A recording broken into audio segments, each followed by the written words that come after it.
Thank you for joining me this week. This week we're covering a topic that I will admit I was a little bit nervous about. I had a friend that asked me to cover imposter syndrome, and this is something that I have struggled with for a very long time. And I can remember it driving me to incredible highs and then running me down into incredible lows. You see, I would have this voice in the back of my head that would always say, you have to work harder. You have to do more. You're not working hard enough. You need to stay later. You need to put in more hours. You need to be the hardest working person in the room. Because if you're not the hardest working person in the room, why are you there? That voice was a little bit brutal. And throughout my 20s and early and mid 30s, I got it under control. And it was still there, but it was muted. And then, okay, so I'm about to bear all. So last year, 2019, I had my first real big engagement. I had done a couple of things here and there, but they were small and for like women's groups that were meeting and things like that. And my first real event was in Las Vegas at the Future Stores conference. And I can remember I invited my husband along, and I thought it would be like a vacation because we met in Vegas and we hadn't been back since. And I was super excited, but we got there and I had a complete meltdown to the point where I was practicing in our room and I looked at him with tears in my eyes and I said, I have to get out of here. And I changed into my swimsuit and I went downstairs and I went swimming because floating in water always makes me feel better. And the voice in my head was not only there, but it was so loud. And it kept saying, you are about to get in front of hundreds of people on a stage where they expect you to be the expert because you have said that you're the expert, and you are going to open up your mouth and nothing of value is going to come out. This was not the pep talk I needed before my very first big engagement. I would like to say at that point I got it under control and I went and I totally rocked the stage. I didn't do bad.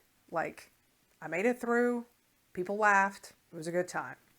But it's still not something that I remember with pride. But the next big event in Miami at the one in Las Vegas was Future Guests, the one in Miami was Future Stores. I went, it was the same keynote. And I knew, I was expecting it. I knew it was going to happen. And so the day before, I didn't rehearse. I had rehearsed every single day for 2 months. I took that day off. And I changed the narrative in my head. When it would start with, you're not an expert, I would recite everything that I had done to get to that point. And when it would say, you're going to get on stage and open your mouth and nothing intelligent is going to come out, I would say, you know what? I've been practicing. I got this. It's going to be okay. Because the thing about imposter syndrome is it has to build on the belief that you're not enough. And only you can change that belief. And the way that you change that belief is by changing the narrative. It's okay to be unsure. It's okay to be scared. And it's okay to be completely out of your comfort zone. Because that's where growth happens. Growth happens when you're in a situation and you have no choice but to be better. And that is never anything that you should pass up. But know that the little voice inside your head that's telling you you're not good enough, it's your voice. Change the narrative. Every time it says you're not good enough, repeat the reasons why you are. You know what those reasons are. And when I tell you at the end of every video that you got this, it's because I believe in it. Because I know that you got this. In the same way that people tell me I got this when I need it. And sometimes you have to be the one to tell you, you know what? We got this. We're going to go out on stage, or we're going to do that job, or we're going to set up for whatever the event is, and we are going to knock it out of the park. And I'll tell you another little secret. Something that nobody outside of my family knows. I'll put a link to the song. But there is a song that I play with earbuds in my ears as loud as I can stand it before I go on stage on any event. And that song drowns out the voice.